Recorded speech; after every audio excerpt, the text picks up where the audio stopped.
Assalamualaikum warahmatullahi wabarakatuh. Waalaikumsalam warahmatullahi wabarakatuh. Bismillahirrahmanirrahim. Alhamdulillahi rabbil alamin.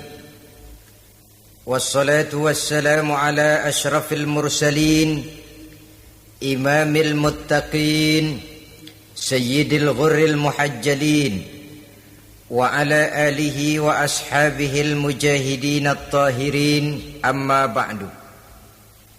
Saudara-saudara kaum muslimin rahimakumullah. Satu hari ketika seorang ulama besar bernama Al-Imam Al-Faqih Abu Lais tengah berjalan-jalan di dekat kota Basrah, berkelumpulah sekelompok orang di dekat beliau. Mereka datang mengajukan satu pertanyaan. Imam, kami ingin bertanya.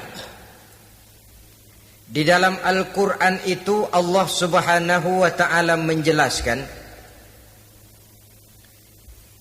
Ud'uni astajib lakum. Berdoalah kepadaku, aku akan jawab doamu. Mintalah kepadaku, aku kabulkan permintaanmu. Itu dan begitu janji Allah di dalam Al-Quran. Kami, kata orang-orang tadi, sudah lama berdoa kepada Allah. Tapi kenapa sampai sekarang doa kami ini belum dikabulkan? Katanya, Ud'uni astajib lakum. Kalau kamu berdoa, aku jawab, aku penuhi, aku kabulkan doamu. Itu janji Allah. Kami sudah lama berdoa pagi, sore, siang, malam. Nyatanya sampai sekarang doa kami belum dikabul-kabulkan. Ini bagaimana? Apa ayat Quran salah? Apa Tuhan lagi lempengan gak denger? Apa doa kami yang terbalik? Kelihatannya sepele saja ini. Doa tidak didengar oleh Allah. Permohonan tidak dijawab, tidak dikabulkan oleh Allah. Tapi sebenarnya kalau kita mau merenung, kemalangan apa yang paling besar dalam kehidupan ini, selain daripada kalau permohonan dan doa kita sudah tidak dihiraukan oleh Allah. Artinya hidup sudah tidak diopeni oleh Allah. Jangankan Allah, saudara-saudara, kita nggak diopeni sama mertua saja bingung. Ini mertua diem aja, kalau saya salah apa salahnya, kalau ada yang dikepengenin apa kepengenannya, boyak ngomong kenapa diem begitu. Ini tidak diopeni oleh Allah. Kemalangan apa yang lebih malang selain daripada kalau doa sudah tidak didengar oleh Allah. Itu sudah kemalangan yang paling malang, lebih malang dari kota Malang saya kira.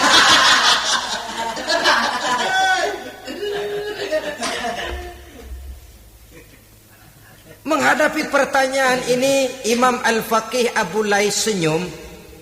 Lalu beliau berkata, tuan-tuan, tahu kenapa doa tuan-tuan tidak dijawab, permohonan tidak dikabulkan, Allah sudah tidak memperdulikan tuan-tuan ini?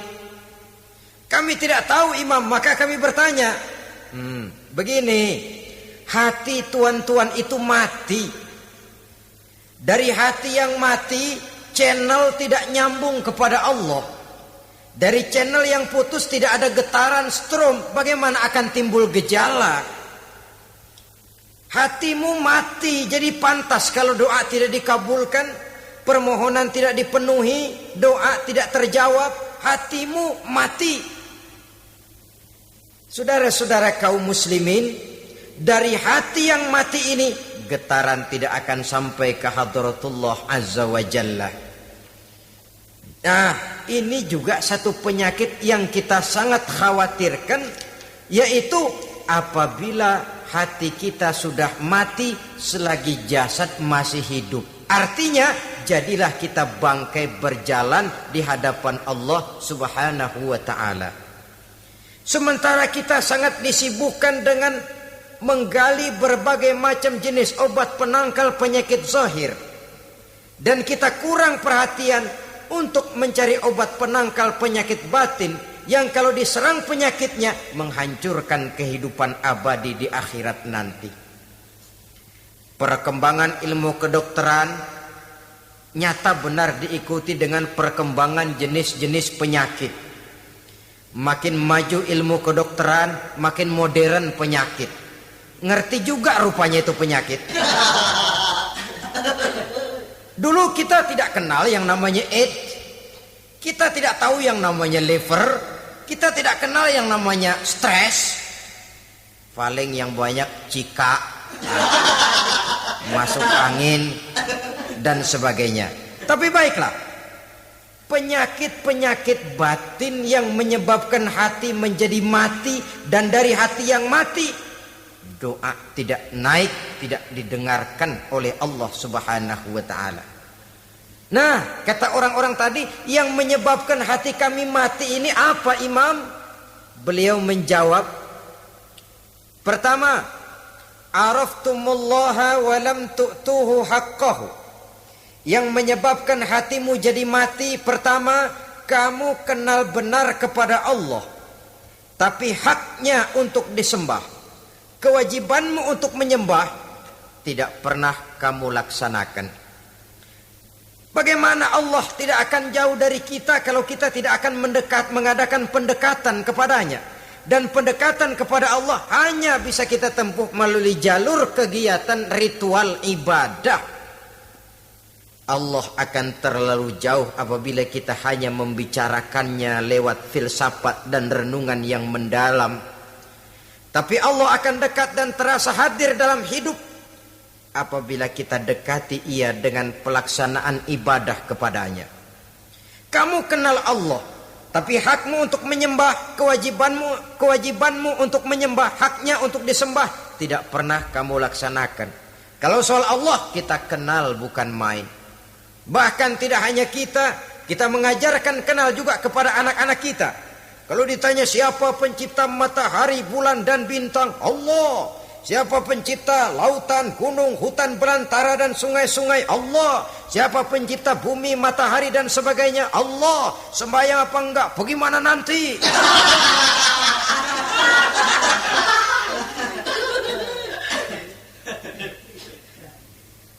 Tanpa pendekatan Allah akan jauh. Apabila Allah jauh, maka doa tidak akan didengarkan olehnya.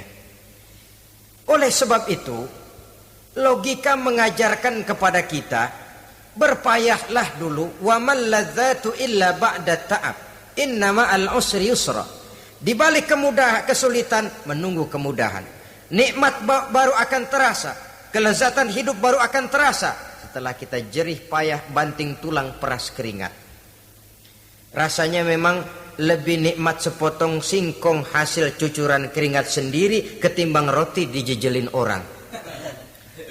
Ini berarti kita ingin mohon pertolongan kepada Allah, sementara dengan Allah sendiri kita jauh. Sama saja dalam kehidupan kita analoginya, saudara-saudara. Orang tidak kenal kepada saudara, tahu-tahu jauh dari saudara, tahu-tahu datang mau minjem duit. Apa kesan saudara? Enak aja, kenal enggak, dekat enggak, datang-datang mau minjem duit. Emang duit percetakan bapak lu?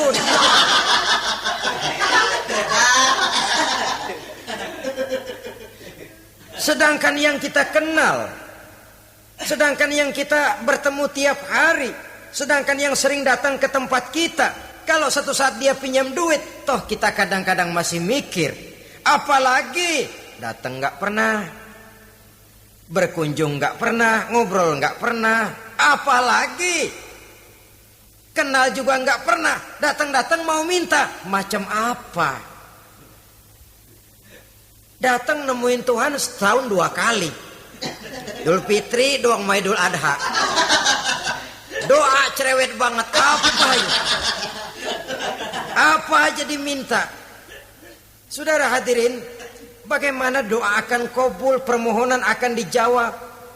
Jikalau kita jauh dari Allah, kita kenal Allah, haknya untuk disembah, kewajibannya untuk menyembah, tidak pernah kita laksanakan.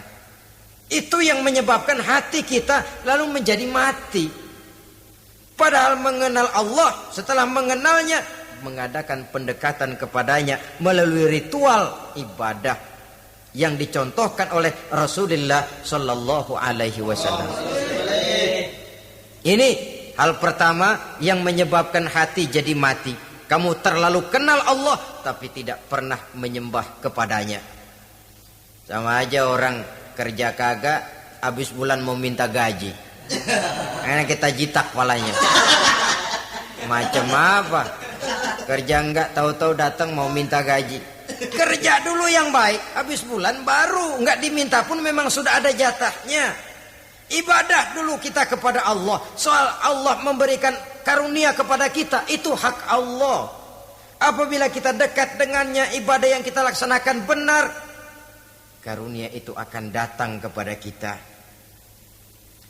Saudara-saudara, yang kedua yang menyebabkan hati jadi mati, qara'tumul Qur'an walam ta'malu bih.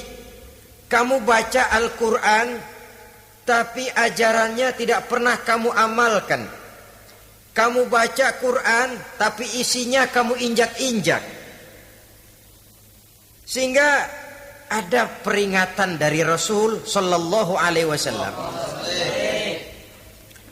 Beliau bersabda, "Iza azzamat ummatid dunya wa fi riwayatin dinaran wa dirhaman nuzi'at minha haibatul Islam.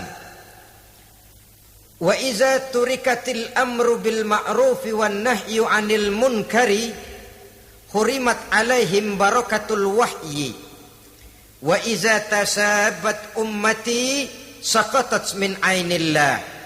3 peringatan keras tapi yang merupakan gejala penyakit kita umat Islam diperingatkan oleh Nabi kita. Pertama, iza azzamat ummatid dunya, apabila umatku telah terlalu mengagung-agungkan dunia, apabila umatku telah jatuh menjadi umat yang materialistis, segalanya diukur dari sudut keduniaan saja, nuzi'at minha haibatul Islam, maka akan dicabutlah dari mereka kehebatan agama Islam. Hilang kehebatan Islam apabila kita jatuh menjadi umat pengagung dunia, penyembah materi. Nilai kita, keberadaan kita tidak dihargai orang lain. Orang memandang kita remeh saja. Orang Islam gak ada apa-apanya, bayar aja. Bisa dibeli, bisa diatur, bisa dikerjain, garap saja.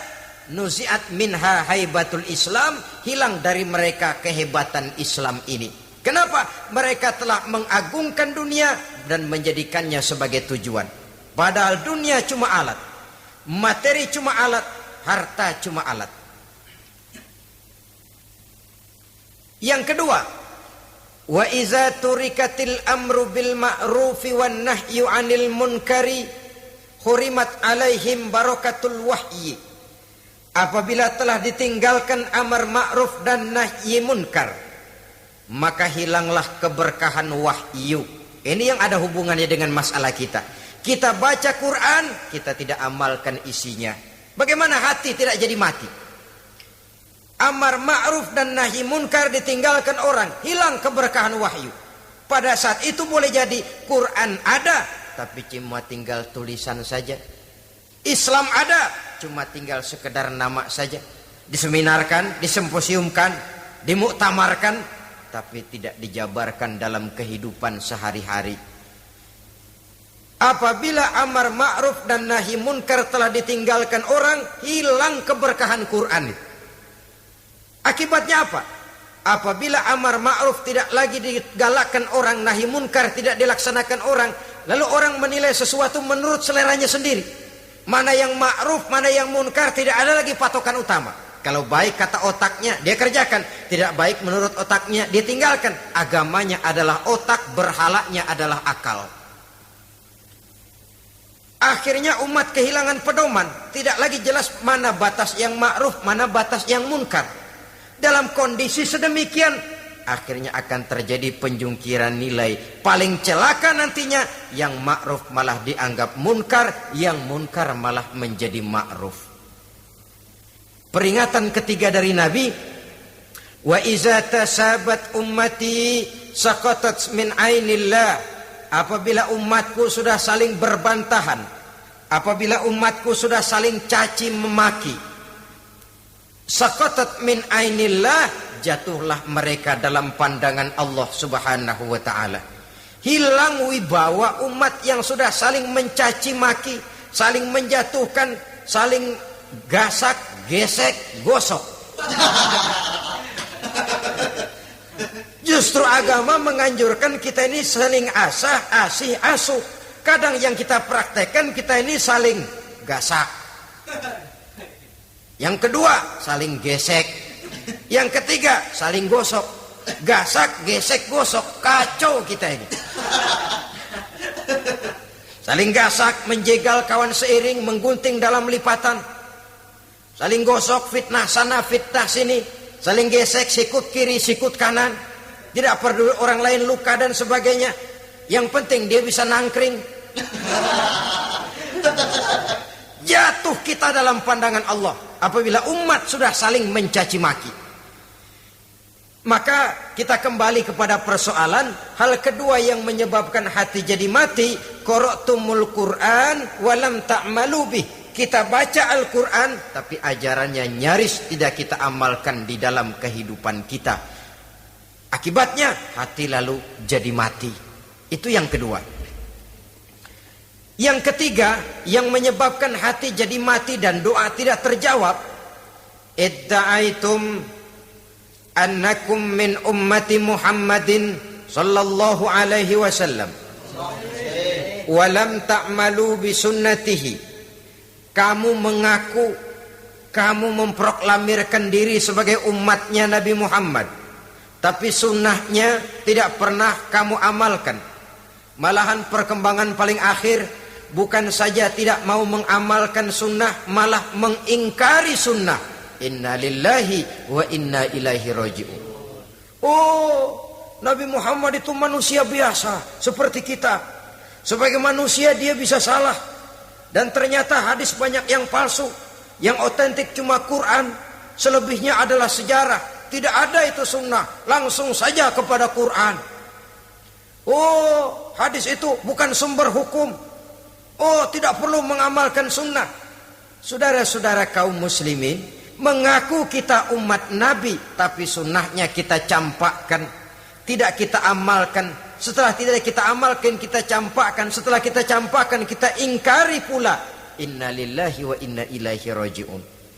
Bagaimana hati tidak jadi mati? Kalau siang malam kita memproklamirkan diri sebagai umat Nabi Muhammad, sementara sunnahnya kita campakkan, kita abaikan, dan kita ingkari dia, sunnah itu. Padahal jikalau sekarang kita mengenal Islam, jikalau kita sekarang ngerti halal haram, tahu hak batil, bisa memilah dan memilih antara yang ma'ruf dengan yang munkar, itu utamanya adalah karena jasa Nabi Muhammad sallallahu alaihi wasallam. Yang dari generasi ke generasi dilanjutkan oleh para sahabat, oleh tabi'in, oleh tabi'it tabi'in, terus oleh para ulama-ulama sampai kepada kita sekarang ini. Walaupun beliau hanya berfungsi sebagai penyampai, tapi kepribadiannya dijadikan model oleh Allah Subhanahu wa taala di dalam kita melaksanakan kehidupan beragama. Bahwa beliau manusia seperti kita, memang dalam arti unsur biologisnya ya manusia, punya darah, punya daging, punya hati, punya perasaan, bisa sedih, bisa gembira. Tetapi beliau itu termasuk basyarun la kal basyar, manusia yang tidak seperti manusia pada umumnya, punya spesifik. Dan itu wajar sebagai seorang Rasul pilihan Allah, apalagi merupakan Rasul pilihan dari sekian puluh pilihan. Bahwa jamrut itu batu Memang, tapi nilainya kan berbeda dengan batu kolar. Satu truk batu kolar dengan barangkali segenggam batu jamrut, nilainya tentu jauh lebih mahal batu jamrut. Kalau soal batunya, sama batunya, tapi nilainya berbeda karena esensinya berbeda. Kita manusia, Nabi Muhammad juga manusia, sama manusianya memang, tapi kualitasnya, nilainya tentu jauh panggang daripada api. Itu sebabnya Allah menjadikan beliau sebagai model. Laqad kana lakum fi rasulillahi uswatun hasanah. Di dalam diri Rasul itu terdapat contoh teladan yang sangat baik bagi kita. Oleh karenanya, pada pertemuan kali ini, apabila kita konsekuen mengaku umat Nabi Muhammad, marilah konsekuen juga menegakkan sunnahnya. 3. Yang keempat, yang menyebabkan hati jadi mati dan doa tidak terjawab, akaltum ni'mata rabbikum walam tashkurulah. Tiap hari kamu makan nikmat Tuhanmu, tapi kamu tidak pernah mau bersyukur kepadanya, kepada Allah Subhanahu wa ta'ala. Nikmat Tuhan kita doyan banget, tidak pernah sehari dan sesaat pun terlepas diri dan hidup ini dari nikmat-nikmat yang diberikan Allah. Sejak kita bangun tidur sampai tidur kembali, bahkan tidur itu sendiri, di pasar, di sawah, di kantor, dimanapun kita berada, gak pernah nikmat Allah berhenti. Hidup kita dalam alam diberikan segala fasilitas untuk menunjang kehidupan. Gak pernah Allah pasang pajak matahari, gak pernah Allah pasang pajak gas udara. Nikmat-nikmat yang banyak itu tiap hari kita kecap, tiap hari kita nikmati, tapi kita tidak pandai bersyukur. Padahal Allah memberikan peringatan keras dalam hadis qudsinya, man lam yashkur ala na'mai walam yasbir ala balai falyakhruj min tahti samai wal yatlub rabban siwaya. Siapa yang tidak mau bersyukur terhadap nikmat yang aku berikan kepadanya dan tidak mau bersabar terhadap ujian yang aku berikan kepadanya, silahkan keluar saja dari kolong langit ini dan cari Tuhan selain aku. Diusir oleh Allah. Kalau orang tidak mau bersyukur terhadap nikmat yang aku berikan dan tidak mau bersabar terhadap ujian yang aku timpakan, keluar dari kolong langitku, keluar, cari Tuhan selain aku. Diusir. Lah yang ngusir Allah. Anak sekarang bilang mau ke Menong.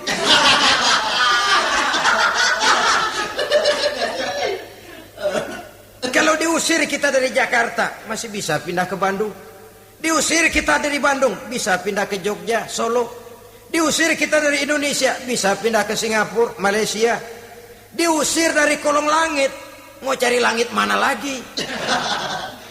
Kalau kau tidak mau mensyukuri nikmatku, tidak sabar terhadap ujian yang aku berikan kepadamu, keluar saja, keluar dari kolong langitku ini, cari Tuhan selain aku. Kalau istilah kita mah Tuhan, jengkel banget udah itu. Nikmatku, nikmat yang aku berikan kau makan, tapi kepadaku engkau tidak pernah mau bersyukur.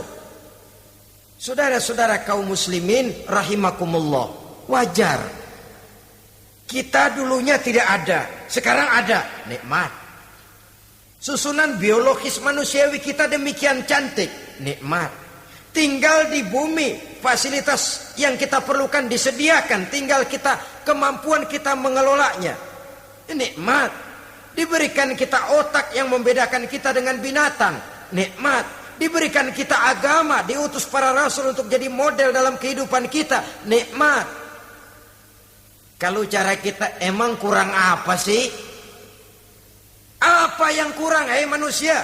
Engkau tidak ada, aku adakan.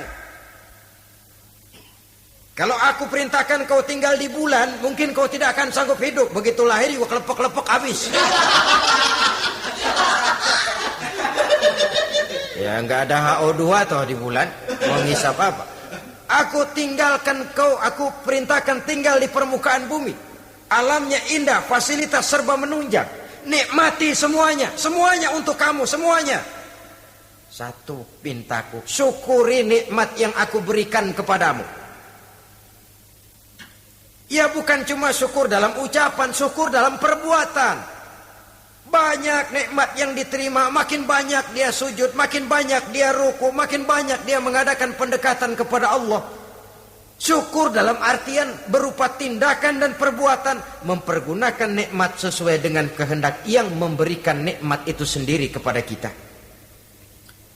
Saudara-saudara kaum muslimin rahimakumullah, ini penyakit yang keempat. Kamu makan nikmat Tuhanmu, tapi kamu tidak pernah pandai bersyukur kepadanya, mensyukuri nikmat yang diberikan tadi. Bagaimana hati tidak jadi mati?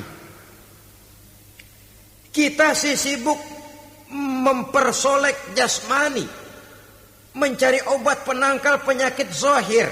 Maka yang ramai di zaman sekarang, saudara lihat, salon, fitness, senam, macam-macam jenis.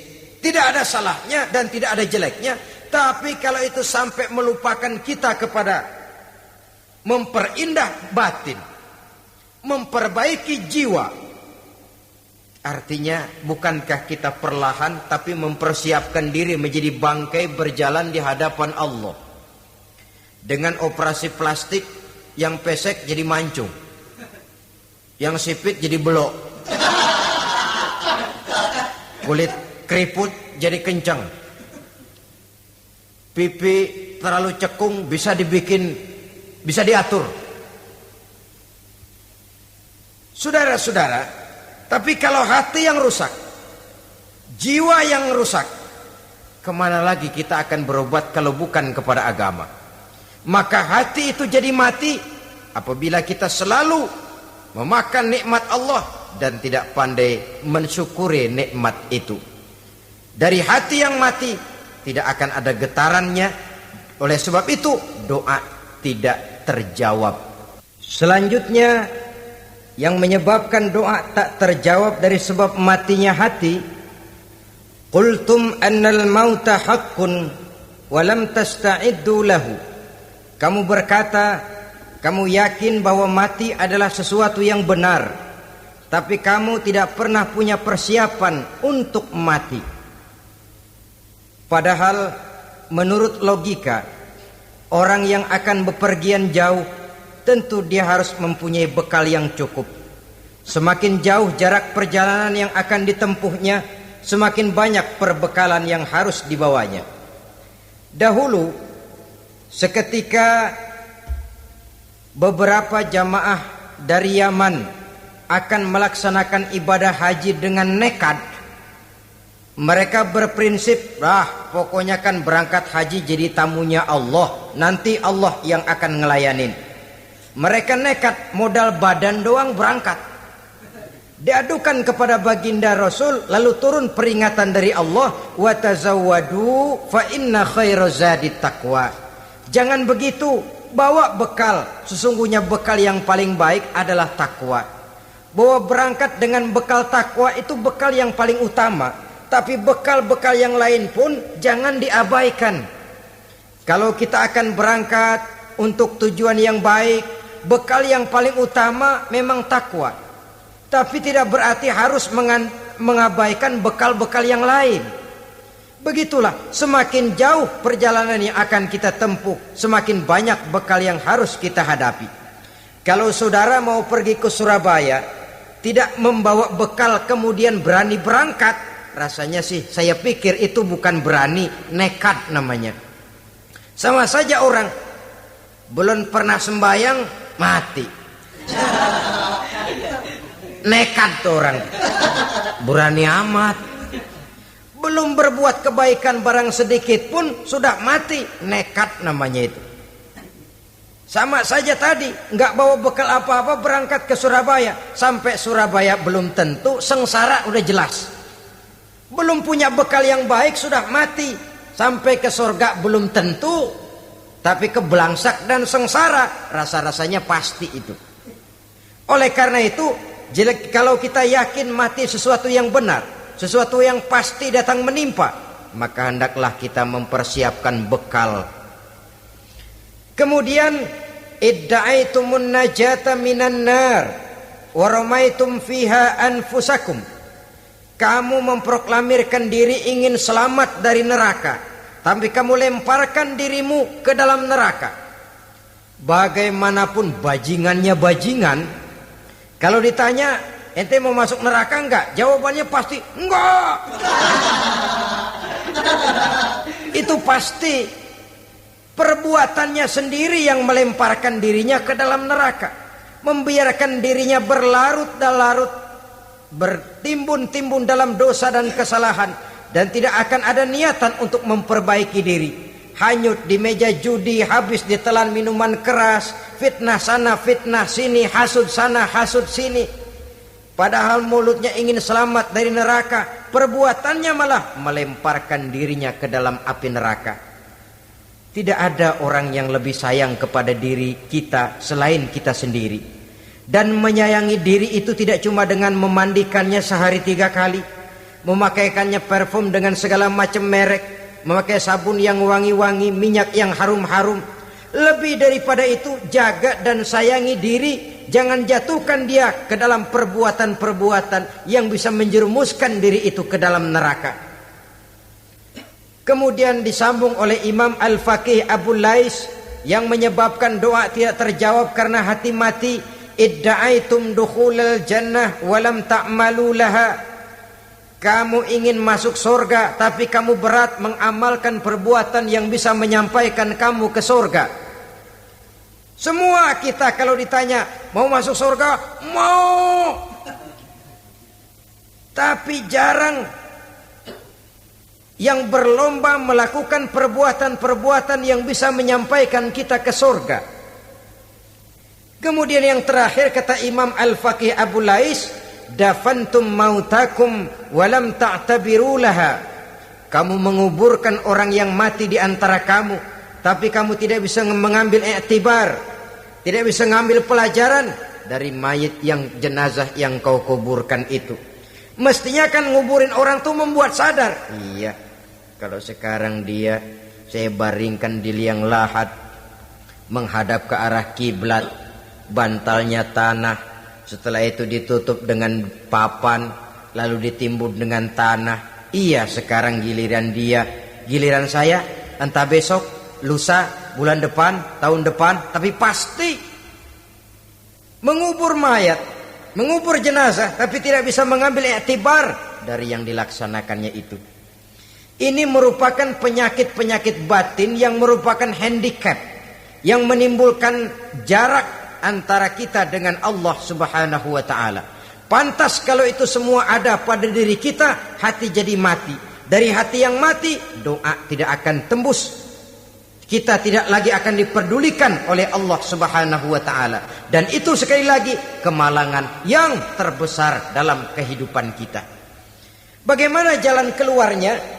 Pertama, memperbaiki batin kita, menyelamatkan diri daripada penyakit-penyakit yang bisa mematikan hati seperti yang sudah saya sebutkan tadi.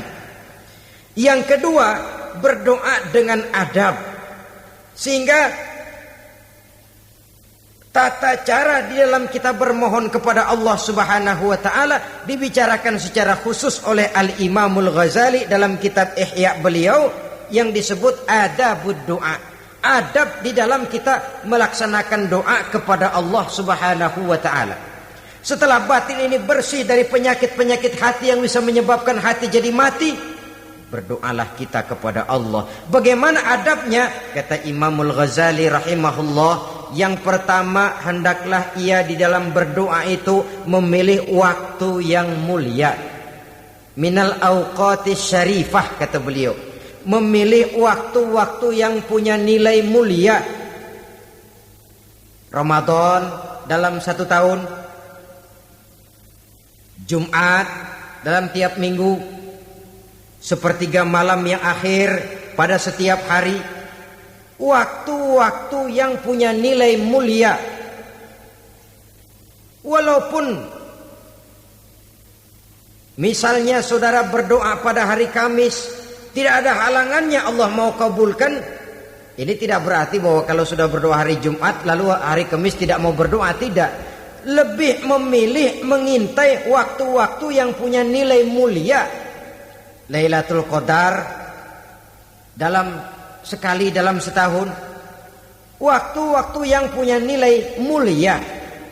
Logikanya begini saudara-saudara, kalau kita datang ke rumah seseorang, tujuan utama kita minjem duit, yang paling pertama kita perhitungkan tanggal berapa nih.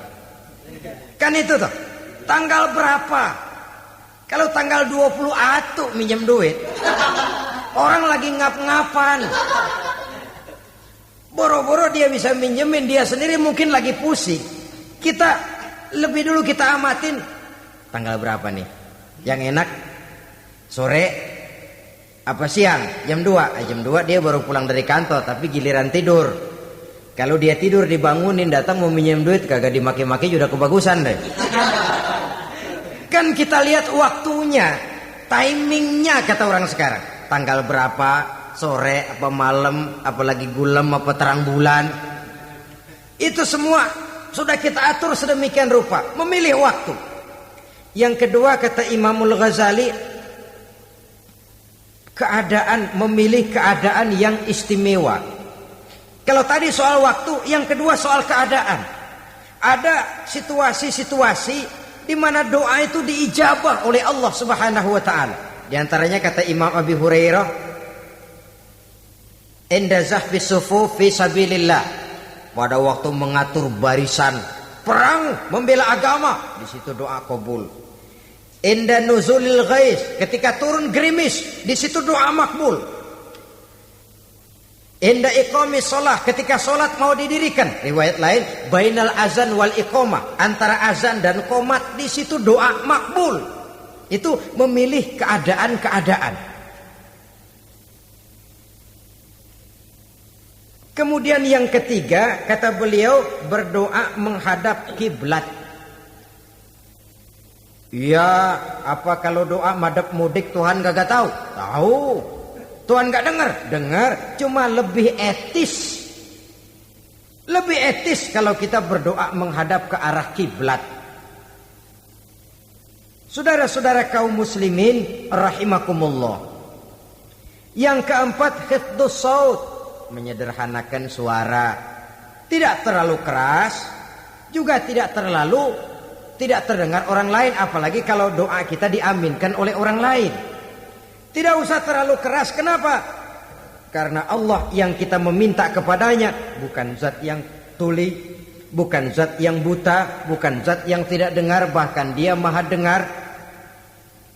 Juga tidak terlalu seperti orang berbisik-bisik, apalagi kalau doanya doa bersama-sama. Tapi kadang-kadang terdorong oleh husnuzon dari para makmum saja. Tidak peduli apa yang dibaca oleh imam, yang kedengaran cuma amin aja gerengan. Amin amin amin amin amin amin.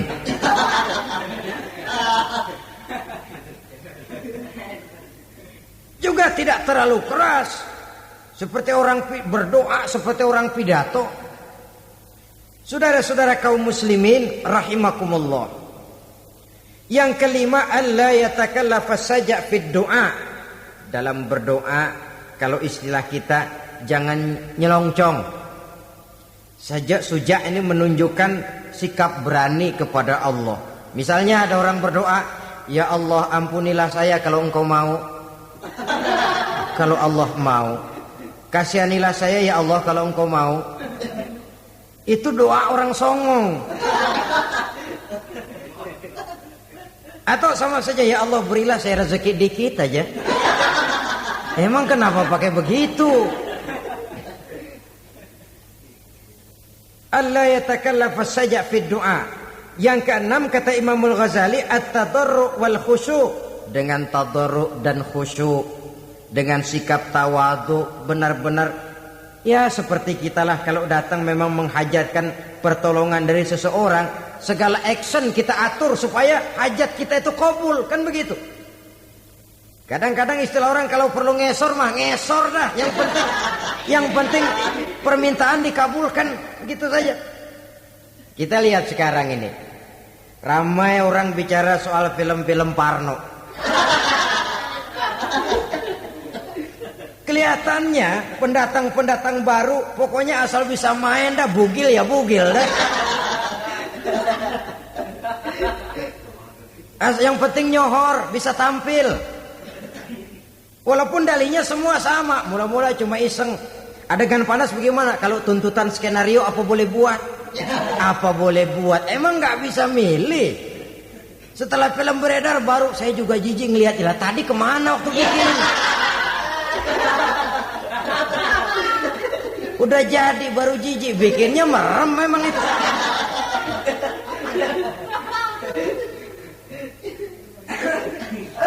Tapi ada satu analogi, asal bisa main, asal bisa tampil di layar, apa saja jadi taruhan sudah. Bugil ya bugil dah, nggak soal dah. Pokoknya bisa main, tampil, nyohor, masuk koran.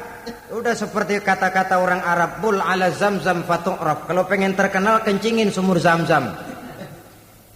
Artinya apa? Bikin yang aneh-aneh, yang orang nggak kerjain, ntar ngetop. Yang ngetop lempengan jeleknya. Sumur Zamzam dikencingin, kan nyohor itu. Sedunia orang kenal. Kenapa? Gila. Saudara-saudara kaum muslimin rahimakumullah, sangat kita sayangkan kalau lalu orang berlomba-lomba dengan cuma modal paha mulus, wajah cantik, dimauin apa saja mau, lalu bisa tampil. Akibatnya yang jadi korban adalah anak-anak kita. Disuguhi tontonan-tontonan yang meracuni jiwa mereka. Walaupun akibatnya barangkali ya lain, seperti band orkes dengan film memang akibatnya tidak langsung ya. Kalau band orkes akibatnya langsung, dia bisa berantem di tempat lokasi. Film orang nonton tahu dia di tempat itu, bukan di tempat itu dia praktek, pulang jadi pikiran dia. Tadi serem ya, ntar kalau ada kesempatan kita praktek. Ntar ngancemnya itu yang gak enak. Tapi yang saya analogkan dengan persoalan kita, tingkah pola artis apapun dilakukan asal bisa main. Nah itu tuh, asal dapat kesempatan acting. Dalihnya ya tuntutan skenario lah, iseng lah, macam-macam lah. Tapi yang jelas satu target, saya harus dapat kesempatan main. Untuk sampai ke situ cara apa saja harus saya tempuh. Tidak peduli harus menginjak-injak norma dan budaya bangsa yang luhur. Tidak peduli harus bertentangan dengan kaidah agama. Tidak peduli hasilnya meracuni umat masyarakat, terutama generasi muda. Yang penting kan ngetop. Saudara-saudara, baiklah ya, itu soal lain. Tapi soal kita ialah at-tadarru wal khusyu'. Bermohon kepada Allah dengan tadarru, khusyuk dan tawadhu. Seperti kalau kita mau bermohon kepada seseorang, kita malah merendahkan diri. Pak, saya memang orang gak mampu pak. Utang saya udah selebar kampung pak. Anak udah 16 seperempat. Apa saja kita meratap, menghibah, mengeluh, merintih, ujungnya kan yang penting gue minjem duit dapat dah gitu. Apa kayak diomongin, pokoknya pulang bawa duit, itu saja. Itu strategi manusiawi. Kalau ini kita adakan konteks, oh iya, kepada Allah lebih lagi kita tadarru, khusyuk, tawadhu. Doa dengan tawadhu, sebab kita akan bermohon kepada yang serba maha. Menghadap ke arah kiblat, duduk bertafakur dengan khusyuk, tawadhu. Jangan doa sembari tolak pinggang.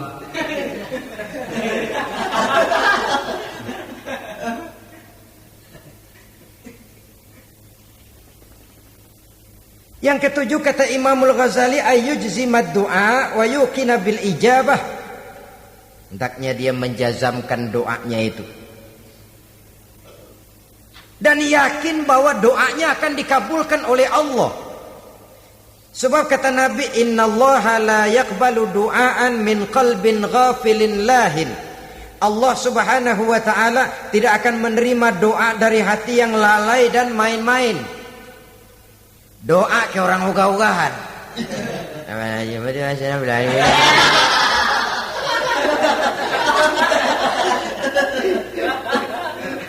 Kali malaikat nyongok dong, lu minta apa lo?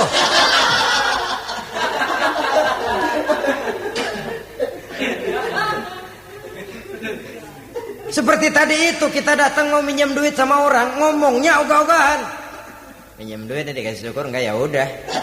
Ya enggak dah, enggak dikasih sudah. Kenapa? Mintanya begitu.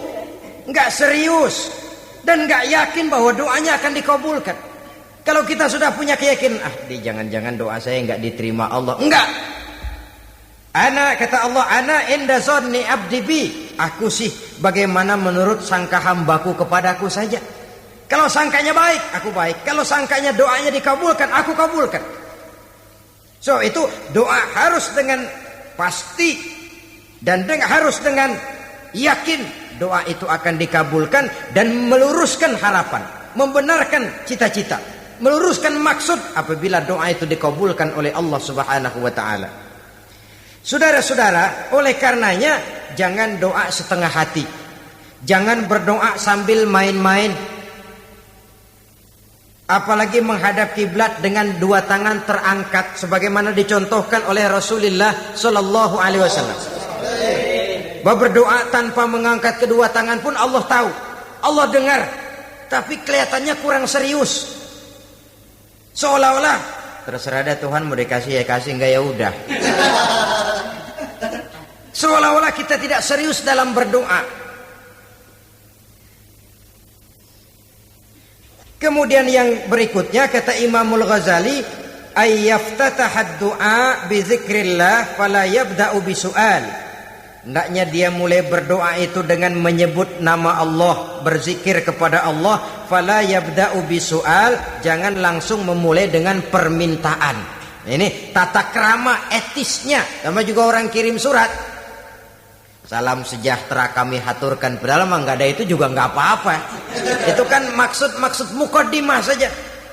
Besar harapan kami semoga Bapak dan sekeluarga di sini pun berada dalam keadaan sehat walafiat. Selanjutnya kami telah dengar dari berbagai teman tentang kedermawanan Bapak, tentang bantuan Bapak di berbagai bidang yang menyangkut sosial pendidikan. Sehubungan dengan itu maka kami bermaksud mengajukan permohonan. Baru masuk itu mah 15 kalimat kesonoin, urusan lain. Intinya sehubungan dengan itu kami bermaksud memohon kepada Bapak. Kita mulai, salam sejahtera kami haturkan, bersama ini pula kami, macam-macam lah.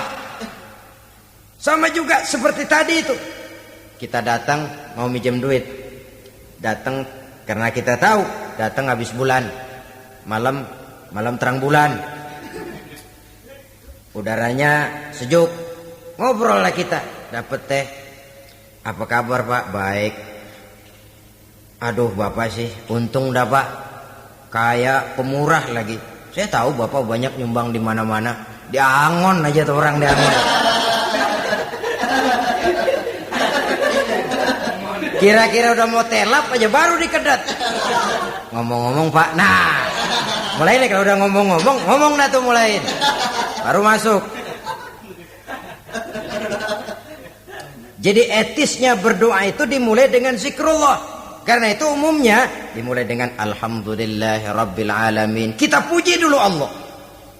Alhamdulillahirabbil alamin hamdan yuwafi ni'amahu wa yukafi'u mazidah. Kita puji dulu Allah. Seperti orang tadi lah. Kita puji dulu kebaikannya. Walaupun pada akhirnya kita minjem duitnya. Ya, sebenarnya Allah nggak perlu dipuji tuh. Dipuji atau tidak Allah tetap termulia. Ini etis manusia. Allah tidak berharap untuk dipuji oleh manusia. Allah tidak untung seluruh alam memujinya. Manusia mau memuji atau tidak itu urusan manusia sendiri. Allah tidak minta untuk dipuji. Allah juga tidak gila kepada pujian. Kalau kita memulai doa dengan pujian, etis kita kepada Allah Subhanahu wa taala di dalam kita bermohon kepadanya. Saudara-saudara kaum muslimin rahimakumullah. Kemudian menyesuaikan doa dengan kondisi. Ini termasuk syarat batin ya, taubat, waraddul mazalim kata Imam Ghazali, menolak segala macam kezoliman. Artinya kalau berdoa itu tahu diri. Kalau gaji kita sebulan 700 atau 800 900 ribu, berdoa minta rezeki 1 juta, itu tahu diri namanya. Kan cuman kurang 100 ribu. Nah, kalau kerja kagak minta gajian 1 juta. Pengen doa dikabulkan, rasanya secara etis nggak tahu diri orang berdoa seperti itu. Orang datang mau minta duit, mau pinjam duit kepada kita, kan kita lihat kira-kira mampu ngembaliin nggak nih orang. Kita lihat, kita evaluasi kemungkinannya. Lalu si yang minjem tentu tahu diri. Kalau memang kekuatannya ngembaliin, tidak seperti kekuatannya mulangin, hendaknya dia timbang rasa. Begitu juga kepada kita etisnya kepada Allah Subhanahu wa ta'ala. Tahu diri, menyesuaikan doa dengan keadaan. Kalau tidak ada gap terlalu jauh panggang daripada api, nanti nasibnya bagai si pungguk merindukan bulan. Apabila adab-adab di dalam berdoa ini kita perhatikan, sejak dia dari adab yang zahir sampai kepada adab yang batin, kemudian penyakit-penyakit yang membuat hati itu jadi mati, maka insya Allah doa kita dijabah oleh Allah Subhanahu wa ta'ala. Dalam Al-Baqarah ayat 186, Allah Subhanahu wa ta'ala menjelaskan, wa iza sa'alaka ibadi anni fa inni qarib ujibu da'watad da'i iza da'ani falyastajibuli wal yu'minu bi la'allahum yarshudun. Apabila hambaku bertanya kepadamu Muhammad tentang aku, kata Allah, fa inni qarib, katakan kepadanya aku dekat sekali dengan mereka. Ujibu da'watad da'i iza da'ani, aku akan jawab, aku kabulkan permohonan orang-orang yang berdoa kepadaku. Falyastajibuli wal yu'minu bi, maka hendaknya mereka juga menjawab panggilanku atas dasar iman kepadaku. La'allahum yarshudun, semoga dengan ini mereka kelak mendapat petunjuk. Saudara-saudara, Al-Baqarah 186 ini dengan nyata menjelaskan kepada kita, Allah akan menjawab doa, mengabulkan permohonan apabila kita falyastajibuli wal yu'minu bi, juga menjawab panggilan Allah atas dasar beriman kepadanya. Logikanya tadi itu, araftumullaha wa lam tu'tuhu haqqahu. Kita tidak pernah mau menjawab panggilan Allah sementara kita berharap doa kita dijawab oleh Allah. Apa enggak pincang? Apa enggak berat sebelah? Panggilan Allah kita berat memenuhinya, sementara kita sangat berharap agar permohonan kita, seruan kita dikabulkan oleh Allah. Menjawab panggilan Allah atas dasar beriman kepadanya. Kenapa? Ada orang menjawab panggilan bukan berdasarkan iman, tapi karena target lain. Datang sembahyang Jumat paling dulu, target utamanya pulang juga paling dulu nyabet sendal, nyabet sepatu. Menjawabnya ya, tapi tidak karena iman. Jadi apabila kita rajin menjawab panggilan Allah atas dasar beriman kepadanya, maka seruan, permohonan, doa niscaya dikabulkan olehnya. Ini saja, mudah-mudahan ada manfaatnya. Terima kasih atas segala perhatian, mohon maaf atas segala kekurangan. Usikum wa nafsi bitaqwallah. Wassalamualaikum warahmatullahi wabarakatuh. Waalaikumsalam warahmatullahi wabarakatuh.